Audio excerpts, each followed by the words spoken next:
우리 핵심만 얘기해 봅시다. MRP 수요측이 필요 없다. 맞죠? 그죠? 그 다음에, MPS 수요측 필요합니다.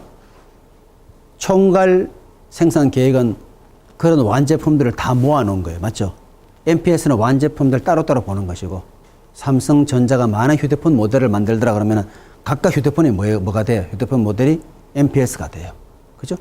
전부 다 뭉뚱그려가지고 어떻게 하겠다는 것이 바로 다시 말하면 그것은 총괄 생산 계획. 자, 그러면 이제 우리가 제일 마지막에 그 나오는 MRP하고 비교되는 개념이 바로 오늘 배우는 Just in Time이에요. 그죠? 자꾸 제가 설명하는 이유가 MRP는 미국식 방식이에요. 컴퓨터에 바탕을 두고 굉장히 빠른 속도로 풀어내서 운영하는 방식이고, 이제 오늘 배우는 Just in Time은 컴퓨터화된 프로그램이 아니에요. 그냥 간단하게 두 장의 카드로 운용한다 되어 있습니다. 그죠? 생산을 지시하는 카드하고, 그리고 이동을 지시하는 카드. 그리고 우리 지난 시간에 배웠던 MRP는 다시 말하면 푸시하는 방식이에요. 일단 만들어서 시장에다가 푸시해서 내다 파는 방식이고, Just in Time은 그 반대 개념입니다. 풀 방식이에요. 여러분, Just in Time을 나타내는 용어가 이제 제가 여기 한번 적어보면은 다 똑같은 말입니다. Just in time. 풀 방식이에요. 그죠? 풀 방식. 풀 방식인데, 누가 풀 합니까? 풀 할 때마다 물건을 앞에서 가져오고, 그죠? 누가 풀 하겠어요? 풀 하는 쪽이 있어야지 우리가 계속 가져올 수 있지 않습니까? 그죠? MRP는 푸시해서 나가는 방식이고, 풀은 누가 풀해야 될 것 같아요?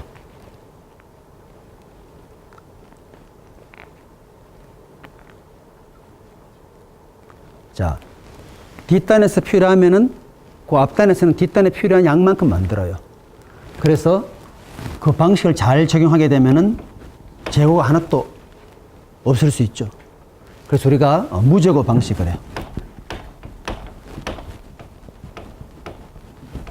우리 재고 단어는 이미 공부했습니다. 그죠? 인벤터리, 지로 인벤터리, 무재고. 자, 그럼 제가 이제 이 무재고를 여러분 얘기 들으면은 요 1번에 답을 할 수 있어요. 자, 뒷단에서 필요해서 앞에서 바로 만들면은 재고가 안 생기겠죠, 당연히. 그럼 누가 풀을 해야 되겠어요? 제일 마지막에 소비자가. 소비자 사가면은 그 앞 단계에 만들고 또 그 앞 단계에 만드니까 재고 쌓이지 않겠죠, 그죠? 물론 완벽한 재고를 0을 한다 쉽진 않아요. 그죠? 자, 그 다음 또 다른 말로 하게 되면은, 칸반 시스템이라고도 얘기해요. 칸반. 그죠? 칸반이 한문으로 쓰면 간판이에요. 근데 우리가 말하는 막 큰 간판이 아니라 그냥 도서관에 대출할 때 옛날에 있었던 그런 카드 같은 경우. 그죠? 그래서 칸반에는 두 가지 칸반이 있어요. 프로덕션 칸반, 생산 칸반하고 그 다음에 이동을 지시하는 무브 칸반이 있는 거예요. 그죠? 그 다음 우리가 앞으로 또 이제 배우지만은 이것을 잘하기 위해서는 정말로 중요한 것이 셋업 타임을 대폭 줄이는 것이 굉장히 중요해요. 그죠? 소비자가 원해서 하나 딱 사면은 또 바로 앞에서 만들려면은 기계를 준비가 빨리 이루어져야 되잖아요. 그죠? 기계는 시간이 크게 두 개밖에 없어요. 기계 준비하고 생산하는 시간. 준비가 길어버리면은 생산 시간이 짧아지니까. 그래서 기계 준비 시간을 대폭 줄이는 게 바로 저스트 인 타임을 구현하는 방식이죠. 그 다음에 또 있어요. 다 준다. 이 저스트 인 타임을 잘하기 위해서 필요한 것들이라 생각하면 돼요.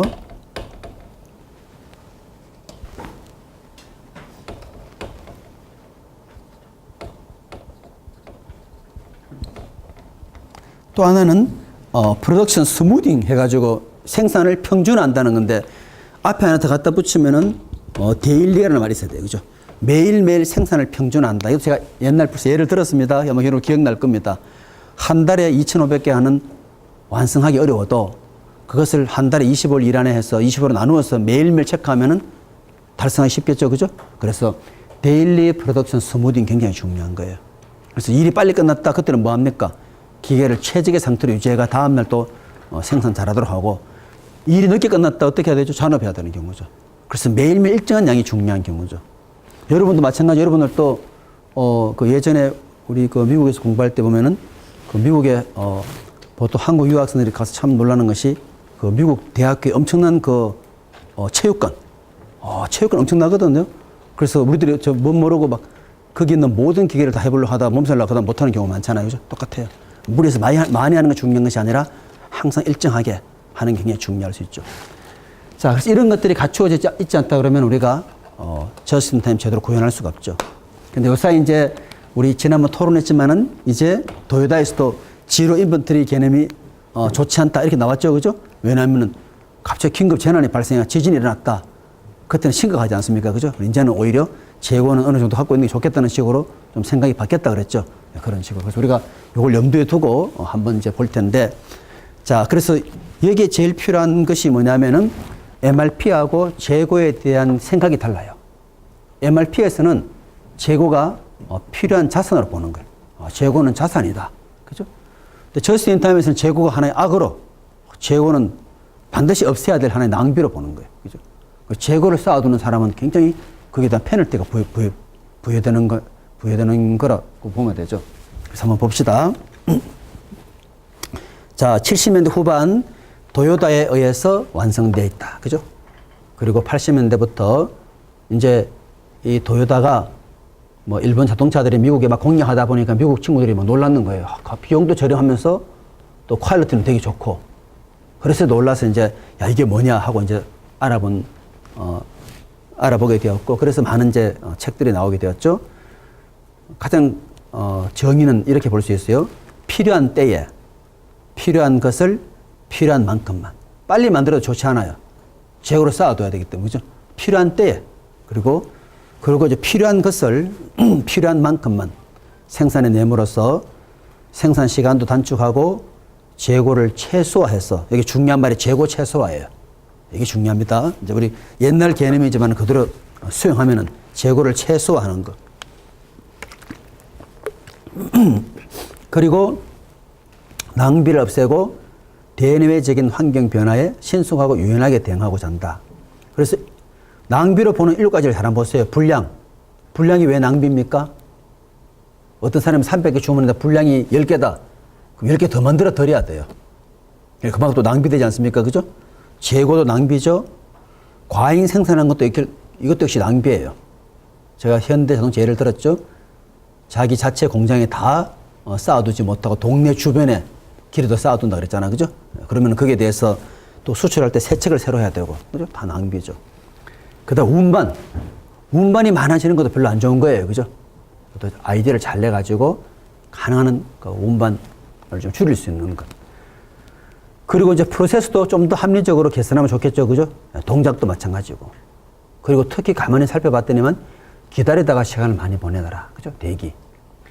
제조업체에서는 대기를 그래도 줄이는 게 가능하지만은 서비스업에서는 대기를 줄이는 게 쉽지 않아요. 그죠? 서비스업에서 기다리는 걸 줄여야 되겠다. 거의 불가능입니다. 그죠? 왜냐하면 서비스는 수혜책이 제조업체와 달리 어려워요. 왜냐하면 제조업체는 물건을 한 달에 몇 개 만들어야 좀, 수혜책 기간이 좀 길어요. 서비스는 어때요? 하루에도 변하지 않습니까? 그죠? 식당, 에버랜드 생각해 보세요. 그죠? 그러니까 수요가 많이 올 때는 어떻게 해야 돼요? 그냥 파트타임 하는 사람들을 활용해 가지고 그 수요를 충족시키면 되는 경우죠. 그만큼 인력을 항상 갖고 갈 수 없지 않습니까? 그죠? 그래서 그런 것들을 우리가 염두에 둔다 그러면은, 서비스는 조금 다르죠? 그래서 서비스는 어때요? 아예 대기는 당연히 있을 수밖에 없다고 생각하는 거예요. 그것이 접근 어떻게 해요? 기다리는 것을 굉장히 좀 즐겁게 해드리자. 여러분들이 아마 놀이공원에 가면 어때요? 막 기다리는 도중에 중간에 또 막 공연하지 않습니까? 그죠? 보다 보면 기다리는 게 그렇게 좀 지겹지 않다든지, 그죠? 또 기다리는 도중에 뭐 예를 들어서 사인하는 유명인사가 사인을 해준다든지, 그죠? 서비스업에서는 기다리는 걸 절대 줄일 수가 없어요. 그죠? 그러니까 참고로 서비스, 우리 제조업에서 배운 아이디어를 서비스 그대로 적용한다 실패로 끝날 수 있습니다. 근데 제조업은 조금 이제 다른 상태다 이렇게 보시면 되고. 자, 제가 이제 그 중에 하나 칸반을 얘기했습니다. 칸반. 칸반은 just in time 풀 시스템이에요. 그래서 풀을 잘 구현하기 위해 가지고 자재 흐름의 기본 원리로 쓰는 것이 칸반이다. 그래서 칸반의 핵심 원리는 간단해요. 뒷단계에서 필요하면은 그때 앞에 가서 물건을 가져오는 거예요. 그리고 앞에서는 뒷단계 가져갔네? 그만큼 양만 만들면 돼요. 그러니까 가장 핵심이 바로 뭐예요? 밑에 나오는 이동 칸반, 무브 칸반하고 프로덕션 칸반, 이거 없이는 절대 이동해도 안 되고 생산해도 안 되는 거예요.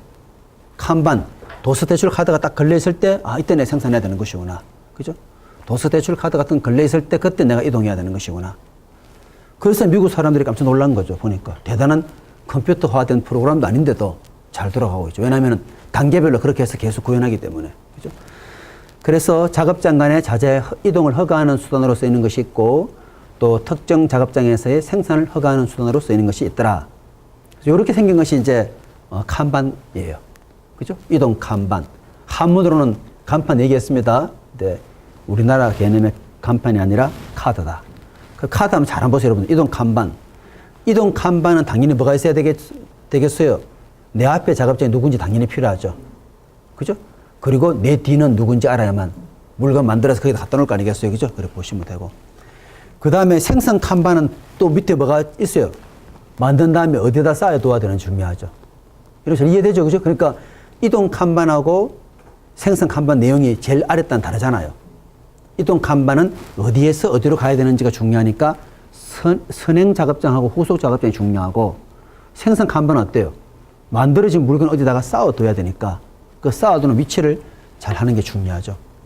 그 다음에 둘 다 중요한 정보가 뭐냐면은 컨테이너 용량이죠.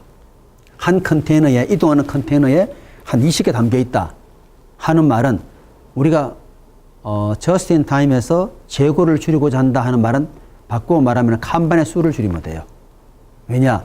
각 컨테이너에 칸반 하나씩 붙여놓거든요. 알겠죠? 그죠? 그리고 컨테이너의 또 사이즈를 또 줄일 수 있으면 그만큼 또 재고가 또 줄어드는 경우죠. 컨테이너가 한 개가 20개라면 컨테이너 5개 있다 그러면 당연히 재고가 100개인 거죠. 알겠죠? 그죠? 그래서 컨테이너 용량이 굉장히 중요한 정보로 볼 수 있죠. 컨테이너 용량 이렇게 보시면 되고, 칸반 규칙 어떻게 운영할 것이냐. 여러분 잠깐 한번 각자 한번 읽어보세요. 제일 마지막이 핵심이죠. 칸반의 수를 점차 감소시킨다. 칸반의 수가 줄어들면 어떻게 되죠? 재고가 줄어들어요. 그래 보시면 되고, 자, 그 다음 3번은 이미 우리 설명했죠. 칸반 없이는 어떤 품목도 생산 및 이동을 금지한다. 말되죠, 그죠? 그리고 모든 컨테이너에다가 칸반을 부착하라 되잖아요. 그래서 컨테이너 수가 바로 딱 보는 순간에 칸반의 수는 똑같은 것이고, 그죠? 또 더 엄밀하게 말하면은 이동 칸반의 수는 다시 말하면 생산 칸반의 수가 똑같은 거예요. 그게 중요합니다. 알겠죠? 그죠? 이동 칸반의 수가 10개다 하는 말은 바꾸어 말하면 생산 칸반의 수도 10개예요. 이동하면서 동시에 거기에 맞게 생산을 딱 걸어두기 때문에. 그럼 재고量어떻게 되겠어요? 이동 칸반의 수 곱하기 2든지. 맞죠? 그죠? 네. 거기에다가 각 컨테이너 얼마 있는지를 곱하면 되는 것이죠. 네. 자, 그리고 공급자는 생산 칸반에 명시된 수량과 순서로 물품을 만들어라. 그죠? 말되죠? 또 뒷단계는 반드시 이동 칸반에 명시된 만큼만 가져가라는 거예요. 앞에서. 자, 그러면 요 내용을 그림으로 보여주는 것이 이런 형태의 그림이에요. 우리 팔자 회로를 잘 보면 여러분들이 이해가 쉽게 될 거예요. 그죠? 모든 작업장에는 IP가 있고 OP가 있는데, IP는 뭐의 약자일 것 같아요? 하면 IP는 우리가 앞에서 들어오는 것들을 인바운드. 그죠? 그 다음에 이제 작업하고 나서 그 다음 나오는 건 우리 아웃바운드, 아웃바운드의 포스트. 그죠? 당연히 우리가 인바운드, 아웃바운드가 있고, 작업장 A의 인바운드는 어디서 온 거죠? 하면은 그 앞 단계에서 물건 만들어져 온 것이죠. 맞죠? 그죠? 또 작업장 A가 다시 물건을 다 만들었다면 어디다 쌓아두면 되겠어요? 여기다 쌓아두는 경우죠. 알겠죠? 그래서 각 작업장별로 보세요. 작업장 B도 어때요? IP가 있고 OP가 있죠. 인바운드는 어디서 옵니까? 하면은 앞에서 만들어서 오는 경우죠. 아웃바운드 어디서 오죠? 여기서 만든 것을 여기서 저장하는 경우죠. 그래서 여러분들이 요 팔자를 잘 따라가게 되면은 요 저스템 다 이해한 거는 마찬가지예요. 자, 그래서 우리가 이제 이쪽에 물건을 작업장 B에서 만들기 위해 가지고는 요 앞단에서 물건을 가져왔잖아요. 그죠? 가져올 때는 그냥 가져옵니까? 아니죠. 이동 칸반 포스트 여기 있으면 가져와야 되는 거예요. 여기 아무것도 칸반이 없다 가져오면 안 되는 거죠. 여기 칸반 있네? 가져오는 경우죠. 칸반을 가져와서 어떻게 해야 되죠? 이제는 다시 생산을 지시해야 되는 경우죠. 만들어야 또 여기다 가져올 수 있으니까. 그죠? 그래서 이동하면은 여기에 매칭해가지고 여기 생산 칸반에 딱 이게 걸리는 경우죠. 그러면 이제 다시 생산해야 되는 것이구나 또 생산하는 경우죠. 아시겠죠? 그래서 이런 경로로 이렇게 간다는 경우죠. 가능하면 이 개수가 줄어들면 더 좋겠죠? 줄어들수록 제호가 줄어들기 때문에. 이제 그래 보시면 되고. 자, 뭐 이것도 뭐 마찬가지예요. 칸반을 봤더니만, 우리 회사 내부적으로 오는 경우도 있지만은 바깥에서 오는 경우도 많잖아요. 그죠? 바깥에서 오는 경우도 많죠. 외주에서 오는 경우. 그래서 우리가 여러분 옛날에 한때, 도요다가 있는 그 주변을 우리가 도요다 시티라 얘기하지 않습니까? 협력업체가 다 2시간 반경 이내에서 전화하면 바로 올 수 있는 경우. 그죠? 그렇게 돼야만 사실은 저스앤타임에 구현되는 경우도 많죠. 그죠? 그런 개념으로 볼 수 있고요. 자, 칸반 수를 어떻게 결정할 것이냐. 우리 한번 예제를 한번 보겠어요. 자, 칸반의 수를 어떻게 결정하느냐 하면은 가장 중요한 변수는 컨테이너 양을 생산하는 데 걸리는 시간이죠. 우리 생산 관리에 많이 쓰이는 단어가 딜리버리, 그죠?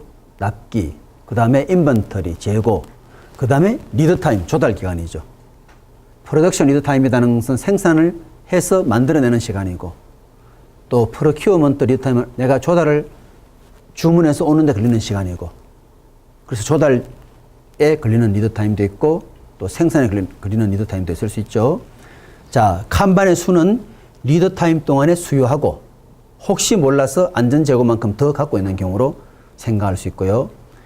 컨테이너는 이동 칸반 없이 이동할 수 없고, 또 인출된 컨테이너를 반드시 보충해야 되기 때문에 생산 칸반이 사용돼야 되겠죠. 그래서 제가 아까 전에 말씀드린 대로 이동 칸반하고 생산 칸반의 수는 똑같은 거예요. 여기 핵심입니다. 알겠죠? 그죠? 우리 이렇게 팔자회로 봤죠? 이동 칸반 수는 생산 칸반의 수 똑같은 경우예요. 그걸 꼭 명심해야 돼요. 자, 그럼 재고를 줄이려면 어떻게 해야 됩니까? 하면 칸반의 수를 줄여야 되는 경우죠.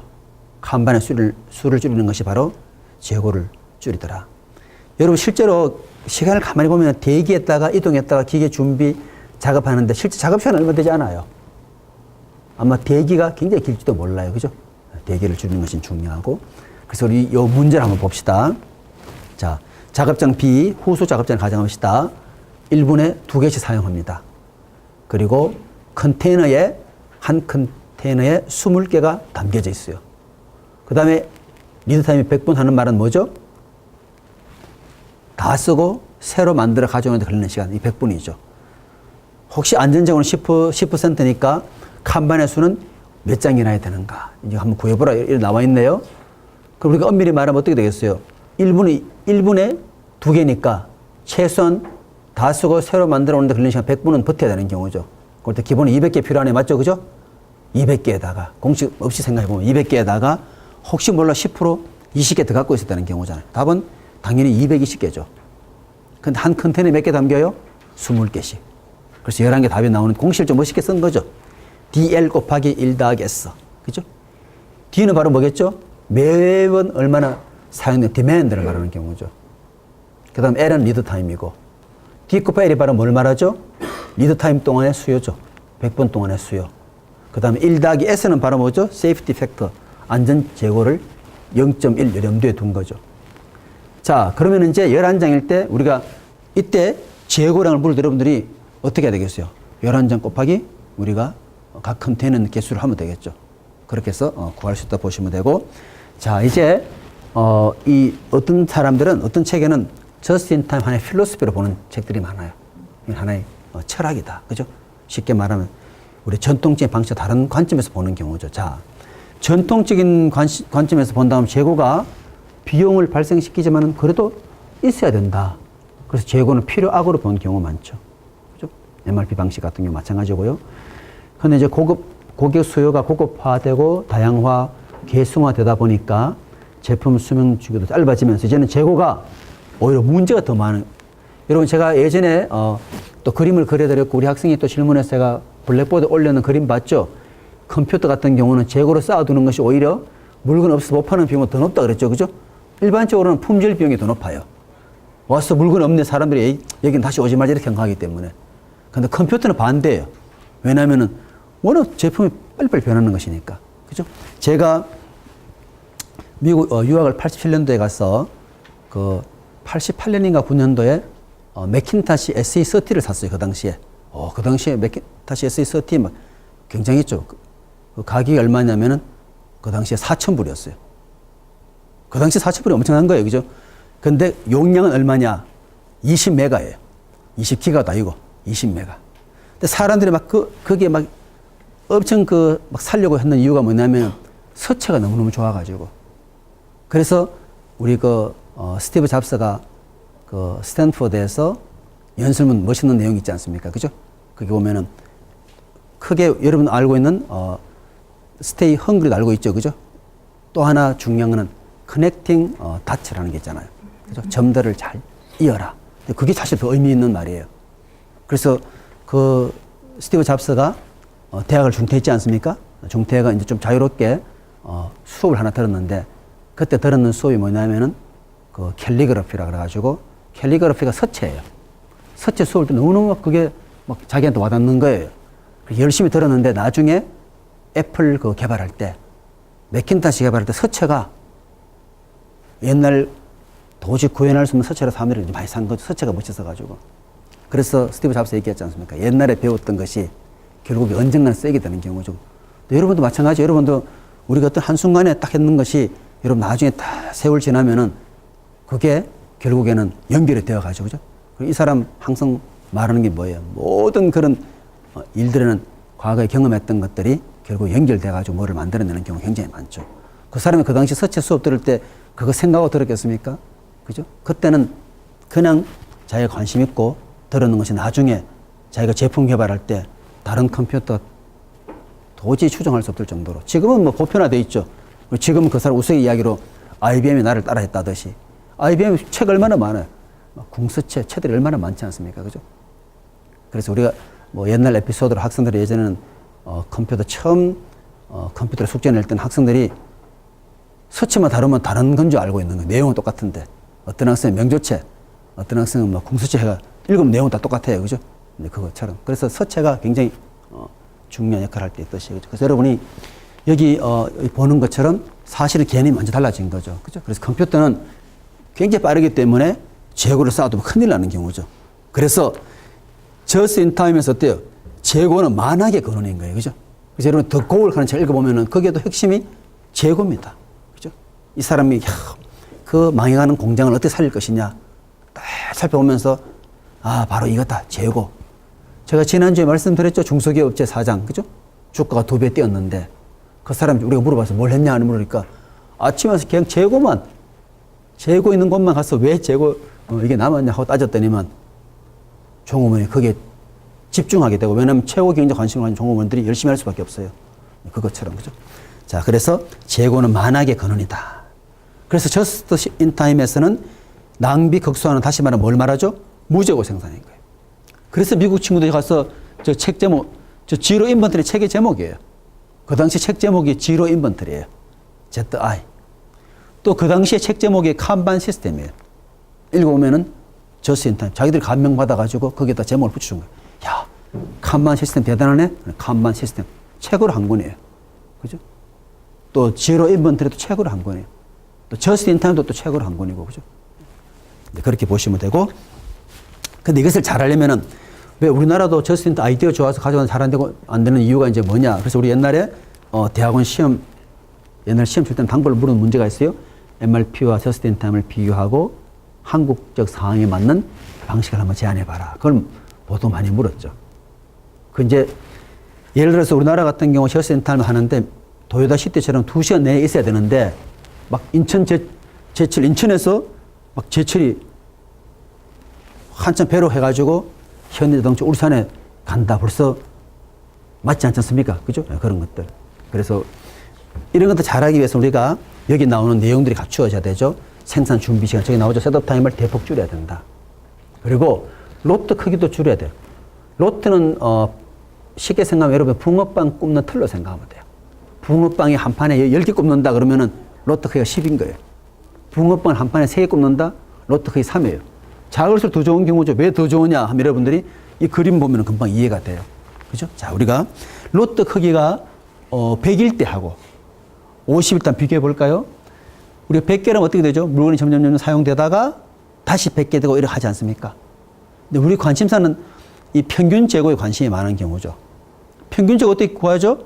이 부분을 이쪽에 집어넣으면 딱 맞아 떨어지죠. 이렇게 생긴 삼각형 바꾸고 말하면은 이렇게 생긴 사각형하고 너비가 똑같은 경우죠. 100일 때 평균 재고 얼마예요? 50이죠. 50일 때 평균 재고 얼마죠 하면은 25죠. 그래서 점점 작아지면은 1일 때 제일 좋겠죠. 그래서 저스트 인 타임을 또 다른 말로 말하면 이게 좀 어려운 우리 뒤에 재고 때 배우는데 이렇게 또 말할 수도 있어요. 요거는 우리가 또 뒤에 배우니까 그때 다시 또 설명하기로 하고 그냥 이렇게 적기만 한번 적어 볼게요. S의 S-1 정책이라 그래요. 그죠? 자, 우리가 나중에 재고를 관리하게 되면은 재고 때 배우는데 두 가지 개념이 있어요. 하나는 어떤 개념이 있냐면은 계속 관찰하다가 R게 남았을 때 Q만큼 주문을 해요. 그런 모형이 하나 있고 또 하나는 계속 관찰하지 않고 특정한 시점마다 관찰해요. 2달에 한 번씩. 그러다가 남아있는 재고에서 이거 안 되겠네 해서 어떤 목표가 채우는 경우가 있어요. 목표가 100개라 그러면은 요번에 보니까 2달째 검사하니까 80개 남았네? 그럼 20개만 주문하면 돼요. 또 2달 뒤에 봤더니 60개 남았네? 그때 몇 개 주문해야 돼요? 40개. 그럼 제가 다시 한번 요약해서 설명하면은 계속 관찰하는 연속 검토 모형 있죠? 거기서는 뭐가 달라져요 하면은 재주문쯤에 도달하는 시간이 달라지는 경우죠. 어떤 경우는 사람이 빨리 물건 사러 가니까 금방 사서 가니까 바로 재주문쯤 도달해가지고 100개를 또 주문해야 돼요. 어떤 시점에는 물건 사러 오지 않으니까 한참 가요. 한 2달 가다가 다시 재주문쯤 도달해서 100개 주문할 수 있죠.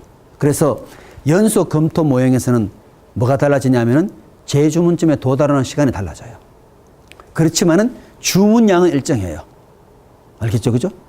자, 그런데 우리가 연속 검토 모형이 아니고 정기 검토 모형이다. 일정한 시점마다 검토한다. 그때는 일정한 게 바로 뭐예요? 목표 양은 일정한 거예요. 뭐가 달라지죠? 그때는 주문량이 달라져요. 2달마다 봤더니만 한때는 80개 남았네? 그 100개까지 20개 주문하고 한때는 60개 남았네? 그럼 어떻게 돼요? 그때는 40개 주문하죠. 그런데 우리가 지난번에 MRP 하면서 변화가 생길 때마다 수용하기 위해서 ABC 관리 제가 설명했죠. 연속 검토 모형은 어디에 쓰느냐 하면 주로 A급에 주로 써요. 야, 너무너무 중요한 물건이니까 계속 관찰해야 되는 경우죠. 그래서 조금이라도 문제 생기면 바로 주문을 해야 돼요. 근데 C급은 바로 정기 검토 모형이죠. 나사 뭐 예를 들어서 그죠? 2달에 한 번씩 보면 돼요. 그러니까 B급은 뭘 하느냐? B급에 많이 쓰는 방식이 B급에 쓰는 방식이 뭐냐면은 B급에 쓰는 방식 우리가 SS 팔렛이라고 그래요. 이렇게 보통 많이 적어요. 그러면은 여기에 큰 S 있죠? 이거는 뭐냐면은 정기 검토 모형에서 목표 역할을 하는 거예요. 무조건 100개 채워야지. 그래서 큰 S는 정기 검토 모형에서 나온 아이디어예요. 쉽게 말하면 C급을 관리하기 위해서 나오는 아이디어입니다. 작은 S는 어떤 역할을 하면은 재주문점 역할을 하는 거예요. 재주문점. 바로 뭐였죠? 재주문점에 도달하면은 무조건 주문해라 이거죠. 그래서 저 작은 S에 도달하면 주문하라는 경우죠. 그래서 이것은 연속 검토 모형에서 재주문점에 해당되는 아이디어예요. 이것은 정기 검토 모형에서 목표 수준에 해당되는 아이디어죠. 그리고 재고가 굉장히 어려워요. 재고가 수천 편의 논문이 나와 있는 재고가 이제 우리가 마지막에 재고를 배우지만은 야, 그 재고를 하려면 정말 수식이 굉장히 강해야 되는 경우예요. 그죠?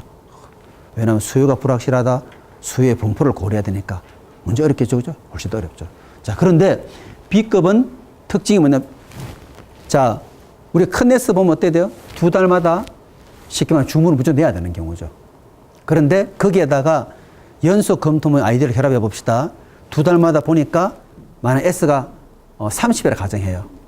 그러면 이제 큰 S는 100개지 않습니까? 첫째 달 딱 보니까 20개예요. 그럼 S보다 30보다 더 적죠? 그럼 주문을 내요. 몇 개 냅니까? 정기 주문 방식을 써요. 100개와 100개, 20개 차이니까 80개 주문해요. 그 다음 2달 뒤에 보니까 재고가 40개인 거예요. 그때는 우리가 정한 S 30보다 더 위에죠. 주문 안 합니다. 그냥 가는 거예요. 원래 정기 주문이라면 2달은 무조건 주문해야 돼요. 40개라면 어떻게 하죠? 60개 주문해야 되는데 저 S를 딱 정해둠으로써 어떻게 합니까? 30보다 작을 때만 주문하는 경우죠. 여러분 이해되겠습니까? 이 방식은 정기 주문 모형이니까 무조건 2달마다 검토해가지고 목표 100개를 채워야 되는 거예요. 첫째 달에 20개네 그러면 80개 주문해요. 그 다음 40개네 60개 주문해야 돼요. 근데 S가 30을 새로 우리가 연속 검토 모형의 아이디어를 갖고 와서 30을 딱 세팅해 놨어요. 그럼 어떻게 돼요? 첫째 달은 20개면 30 미치네? 그럼 주문을 해요. 80개. 둘째 달은 40이네? 32회에 주문 안 하는 거예요. 그리고 불필요한 주문을 줄일 수가 있죠.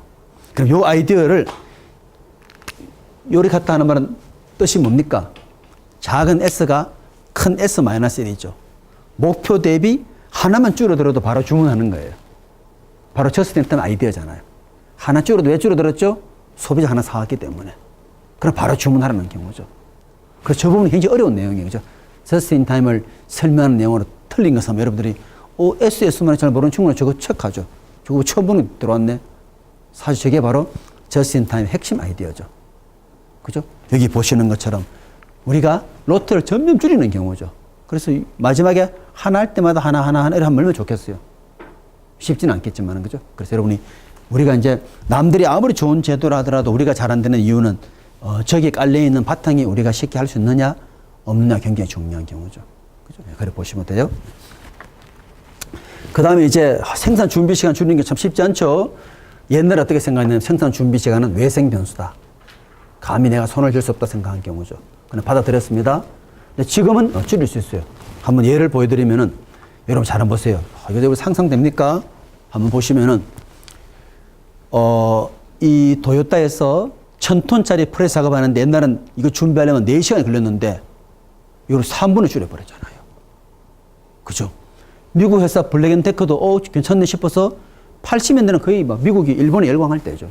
저도 87년 유학할 때 그 일본의 다구치라는 사람 이런 유명한 사람들이 많잖아요. 일본의 사람들 미국에 많이 초청 많이 해요. 하는데 어떤 사람들은 막 일본말 그대로 가져와요. 영어도 하나도 번역도 하지 않고 그렇게 해서 막 떠듬거리는 영어로 말해도 막 미국 사람이 괜찮다고 막 계속 격려. 자기는 아이디어 얻는 게 중요하기 때문에 그죠. 그때는 막 그 일본법 열풍이죠.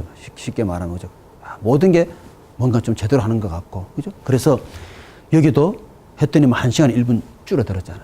그럼 우리 아이디어가 이렇게 4시간, 6시간 걸리는 것이 우리가 흔히 단자리 수로 줄였는데 어떻게 이게 가능하죠?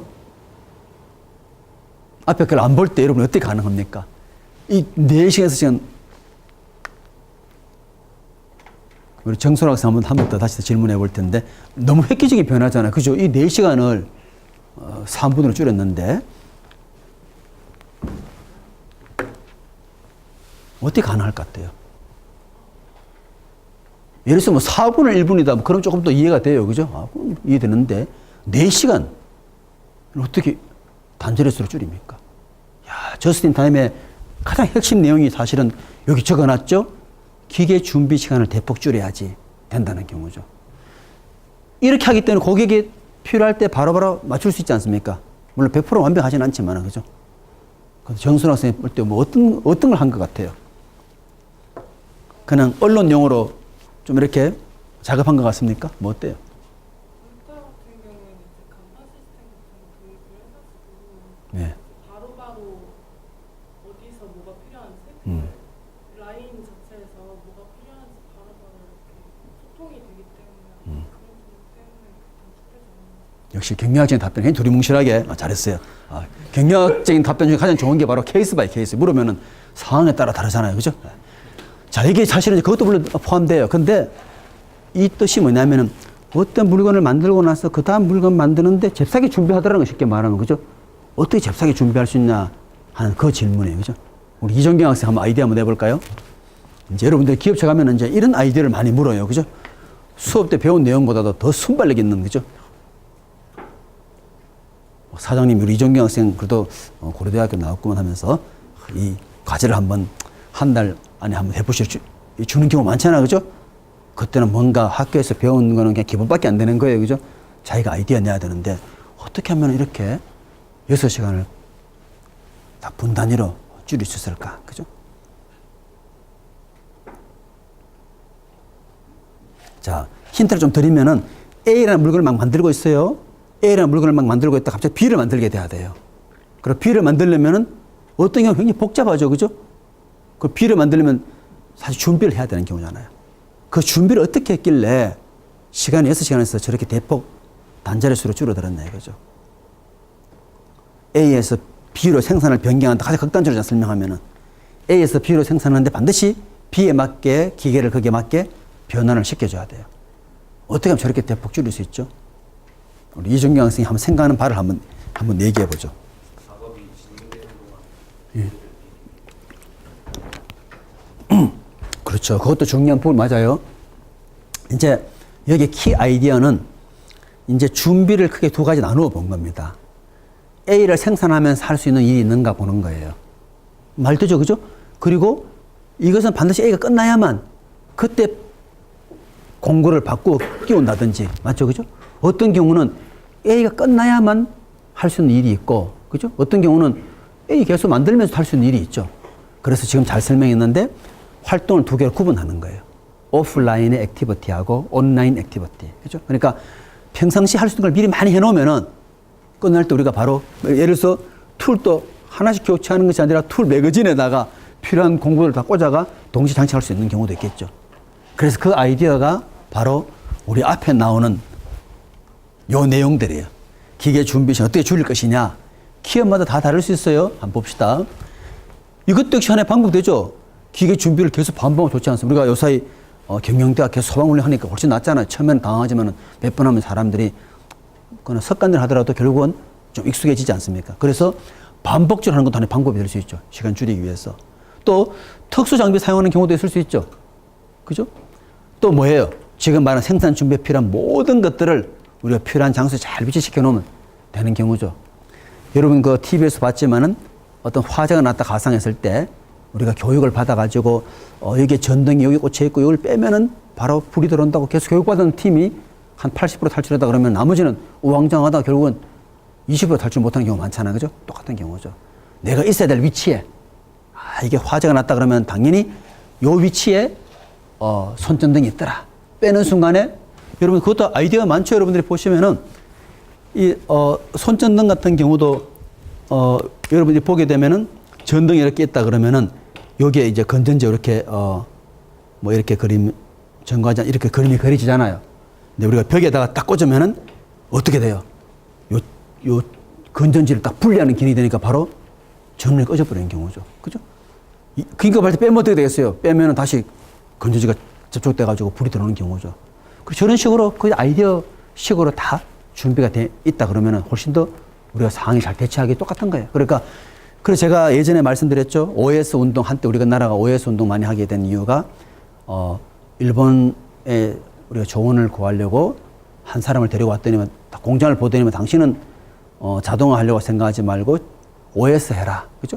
정리하고 정돈하고 청결로 해도 효과가 날 것이다. 근데 그렇게 하는 정말 효과가 엄청나게 난 거죠. 막 산만하게 막 던져놓은 것들을 딱 분류체계 잡아가 하고 불필요한 것들은 다 팔고 이렇게 하다 보니까 그만큼 더 좋아진 경우죠. 그래서 이 3번이 사실 굉장히 중요하죠. 생산 준비에 필요한 모든 것들을 제대로 된 위치에 잘 두는 경우. 그죠? 그 다음에 이제 우리 두 번째 아까 말한 그거죠. 일이 진행될 때 다음 품목을 위해서 미리 할 수 있는 오프라인 액티비티를 다 해놓는 경우죠. 그죠? 그 다음에 이제 혹시 기계 준비에 불필요한 단계가 있을 수 있죠. 또는 좀 더 단순한다. 여러분들이 요 사이에 우리 지난번 품질 관리 배울 때에도 예방 비용이 생각보다 많이 늘지 않다 그랬죠. 왜냐하면 기술이 발달해 가지고 품질 항목 한 10몇 가지를 동시에 검사해 버리는 그런 과정이 하나 도입됐다. 훨씬 편리하게 똑같은 거예요. 그죠? 옛날은 10몇 단계를 따로따로 해야 되는데 동시에 검사해 버리게 되는 경우죠. 그죠? 여러분 지금 우리 마찬가지로 피 검사하면 어때요? 피 한 방울 뽑아가 그거로 다 검사해 버리지 않습니까? 그죠? 똑같은 경우죠. 그러니까 얼마나 편리해요. 물론 돈은 더 들어가겠죠. 한 번 하고 여러 가지 검사하려면. 그죠? 자, 그렇지만은 이런 것들을 통해서 여기 보시는 것처럼 얼마나 대단한 그 개선을 이루어냈어요. 단자리 숫자. 그죠? 그래 볼 수 있죠. 자, 그 다음에 이제 리드 타임도 최소화하는 게 중요하죠. 왜냐? 대기 시간이 거의 다 90%예요. 그죠? 기다리는 시간. 그죠? 이것이 엄청 아깝더라 이거죠. 그리고 여러분 보시면 여기 중요한 말이 나와 있지 않습니까? 준비 시간이 길어지게 되면은 결국 로또를 크게 가져갈 수밖에 없죠. 왜? 혹시 불안하니까 더 갖고 있어야 되는 경우죠. 이것이 많다 하는 말은 다시 말하면 또 재고가 또 늘어날 수밖에 없는 경우죠. 그래서 결국은 어떻게 돼요? 악순환이 되는 경우죠. 고객 서비스 나빠지게 되고 변화도 적응성이 늘어지는, 재고가 많으니까 어떻게 할 수 없는 경우가 많죠. 그죠? 그렇게 볼 수 있죠.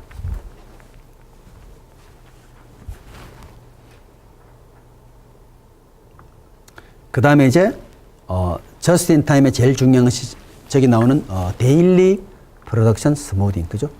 우리가 항상 균등화 시키는 게 참 중요하지. 매일매일 일정하게. 그래서 작업 부하량을 일정하게 유지하는 것이 굉장히 중요하더라. 그래서 제일 마지막 줄이 중요해요. 1일 생산량 기준으로. 그죠?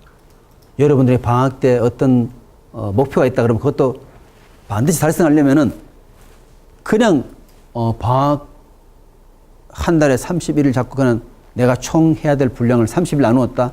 그런 목표 달성을 못하는 경우가 많죠. 그죠? 오히려 일주일에 5일, 그죠? 일주일에 5일 체조를 해가지고, 그죠? 한 달에 20일 딱 잡고 딱 해가, 빨리 끝나면 내가 주말을 멋있게 노는 경우고, 그죠? 빨리 못 끝나면 주말에 보충하는 식으로. 그렇게 할 때 우리가 매주 점검하면은 오히려 달성할 확률이 더 큰 경우가 많죠. 그죠? 똑같아요. 그런 거죠. 항상 여러분들 이제, 그래서 이런 아이디어를 가지고 1일 생산량 기준으로 수요를 잘 맞췄다. 중요하죠. 자, 그 다음에 우리 끝으로 가서, 싱크로 MRP, 그죠? 싱크로 MRP. 품목 수가 매우 많고 이에 따라 빈번한 생산 변경이 있을 때는 저스트 인 잘 안 맞죠. 왜?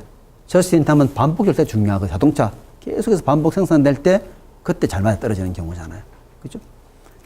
그래서 하나 예를 보면 야마하 같은 경우는 450개 이상의 오토바이 모델. 얼마나 모델 종류 많죠? 450개 이상. 그리고 또 옵션을 고려하면 1750개. 부품은 20만 개. 그죠? 이럴 때는 MRP와 간반을 잘 결합해가지고 싱크로 MRP를 적용을 했더라. 그래서 어떻게 됐죠? 부품의 가공 및 제작까지는 MRP로, 조립은 저스트 인 타임으로. 말되죠, 그죠? 여러분 자동차가 원래 조립 라인이잖아요. 딱 들어오는 타이어가 소나타라면 소나타에 맞는 타이어가 그때 딱 공급이 돼야 되는 경우죠. 그죠? 그렇게 하게 되면은 우리가 어떤 점이 좋으냐? MRP나 저스트 인 타임 중에 하나만으로 안 될 때 사용하는 그런 방식으로 볼 수 있죠. 여러분 싱크로 하는 말은, 싱크로 뜻이 뭐죠? 싱크로나이즈 한다는 말은 동기화 한다는 경우죠. 그죠? 여러분 이제 자동차 우리 그 도로를 한번 생각해 봅시다. 물론 이제 교통 혼잡 때문에 그게 잘 달성은 안 되지만 원래는 처음 디자인할 때는 시속 60km 가잖아요. 자동차 도로가. 60km 달리면 어떻게 원래 해야 되죠? 신호등이 딱 크게 맞게 딱딱 바뀌어야 돼요.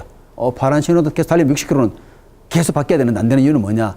우리가 이제 쉽게 말하면 교통 혼잡 때문에 안 되는 경우지만. 그죠? 그러니까 이런 싱크로 MRP 방식이라 그러면은 저스트 인 타임으로도 안 되는 경우 또는 MRP로도 안 되는 경우에 바로 세 번째 줄이 그 핵심 아이디어를 얘기하는 경우죠. 부품의 가공 및 제작. 왜 MRP가 족보니까 거기까지는 MRP를 하고, 그죠? 그 다음 단계는 저스트 인 타임을 하더라 해서 이제 볼 수 있고요. 그 다음에 이제 부품과 작업 방법의 표준화. 이것은 표준화되어 있어야만 결국에는 학습 효과를 얻을 수 있다는 경우죠. 표준화를 통해 가지고 그렇게 볼 수 있고요. 그 다음에 이제 결함이 있으면 안 되죠. 전통 생산을 해서는 무결함은 불가능하다 이렇게 생각했는데 저스트 인 타임은 무결함을 완전히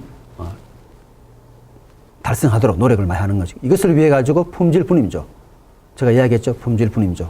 그래서 혹시 우리가 생산하다 어떤 문제가 있으면은 생산 라인에 교통신호등 같이 신호등 체계를 만들어 가지고 문제가 있으면 누가 갖다 버튼을 누르면은 그는 작동을 중지해요. 사람들이 모여 가지고 어떻게 합니까? 이거 어떻게 해야 되지? 해서 해결해서 결국은 그 다음 단계 넘어가게 돼 있어요. 그래서 이때 또 하나 빠졌는데 저기에 또 적으면은 그 다음 중요한 게 뭐 있냐면은 또 이것이 있어요. 여기 하나 더 적어보면은 다기능화.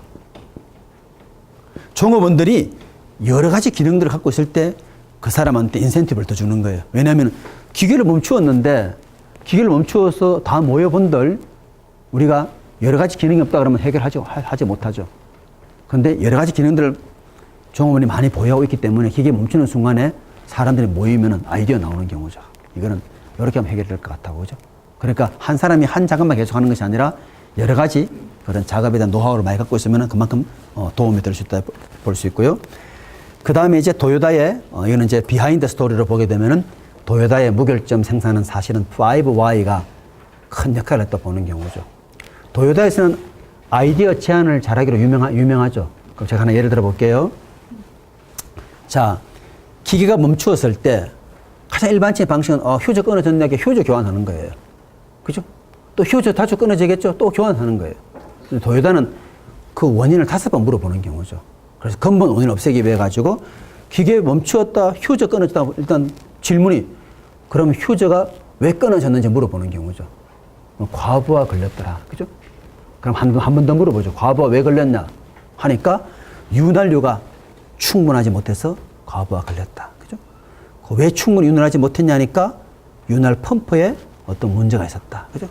펌프는 왜 그 윤활을 충분히 짜아 올리지 못했나 하니까 펌프의 축이 마모되었고 그 축은 왜 마모되었나 하니까 여과기에 있는 우리 찌꺼기를 제대로 처리하지 못했다. 그럴 때 가장 단순한 사람은 뭐 하겠습니까? 휴지 교환하는 사람이고 제대로 된 사람은 이때 뭐 합니까? 여과기의 찌꺼기를 완전히 처리하는 사람이겠죠. 그럼 그만큼 더 가지 않습니까? 그래서 제가 지난번에 삼성 계열사 이야기했죠. 우리가 흔히 말하는 TPM, 그죠? 토탈, 우리가 쉽게 말하면은 프로덕티브 매니지먼트. 처음에는 사람들이 그냥 기계 고장나서 하는 게 일반적이었고 좀 더 잘하는 데는 기계 고장나기 전에 일정 시점마다 수리하는 거예요. 삼성의 그 계열사 어떻게 한다 그랬죠? 그 기계를 제공한 업체에 가서 다시 교육을 다 받았다 그랬죠. 자동차라면 자동차의 내부 구조 어떻게 되는지 그거를 다 받아가지고 이제는 고장률이 더 떨어지게 된 거예요. 그래서 오히려 일본에서 그 교육을 시켜준 사람들이 놀래가지고 다시 이 삼성 계열사 와서 배우러 오게 된 거지. 아, 대단하다. 그죠? 그리고 그 기계를 삼성 계열사에 갖다 준 업체는 더 놀란 경우죠. 역대 기계 팔면은 문제 선생님 자기한테 전화가 오고 이러는데 그냥 교육을 받겠다고 왔으니까. 그죠? 그래서 삼성 그 계열사가 교육을 전부 다 가서 다 시킨 경우죠. 자동차 구조에 대해서 완전히 연구해서 오느라. 그리고 전부 다가 그 분야 전문가 소리만 들어도 아는 거. 이거 벌써 무슨 문제 될 것 같다. 그죠? 그렇게 정도 접근할 때 다르지 않습니까? 그게 바로 쉽게 말하면 가장 근본적으로 들어가는 경우죠. 제일 단순한 거 문제 터졌을 때 해결하는 경우. 조금 더 앞선 경우 2달마다 그냥 보는 경우. 그죠? 더 앞선 경우는 이제 그 기계의 구조까지 우리가 준비돼서 보는 경우죠. 휴저 교환하는 사람에 비하면 밑에는 엄청나지 않습니까? 그죠? 그래서 우리 여러분들이, 우리가 생활에서 많이 볼 수 있는 경우가 많죠? 우리가 어떤 문제 있을 때 여러분 5번 정도 물어본 다음 좀 더 자주 발생하지 않는 그런 상황을 만들 수 있겠죠. 그래 볼 수 있고요.